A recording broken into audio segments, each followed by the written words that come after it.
வணக்கம் சென்னை.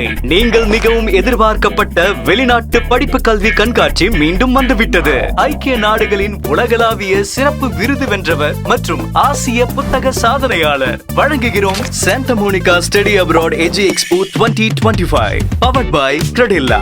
மே 10ஆம் தேதி Chennai city centre Egmore Radisson Blue ஹோட்டலுக்கு வாங்க. நேரம் காலை 10 மணி முதல் மாலை 5 மணி வரை. Canada, the UK, Australia, New Zealand, Germany, Ireland மற்றும் பல நாடுகளை சேர்ந்த சிறந்த பல்கலைக்கழக பிரதிநிதிகளை சந்திக்கவும். 30,000த்திற்கும் மேற்பட்ட படிப்புகளை ஆராய்ந்து சிறந்த உலகளாவிய வேலை வாய்ப்புகளை கொண்டவற்றை தேர்ந்தெடுக்கவும். 1 மில்லியன் ரூபாய்க்கு மேல் மதிப்புள்ள உதவித்தொகைகளை வெல்லுங்கள் மற்றும் ஸ்டைபன்ஸுடன் இன்டர்ன்ஷிப்பை பெறுங்கள். 1 லட்சம் வரை மதிப்புள்ள பிரத்யேக இலவச கூப்பன்களை அனுபவிக்கவும். மேலும் application fee வேவர்ஸ், on the spot profile assessment மற்றும் பலவற்றை பெறுங்கள். என்ட்ரி முற்றிலும் இலவசம். இப்பவே பதிவு செய்யுங்க.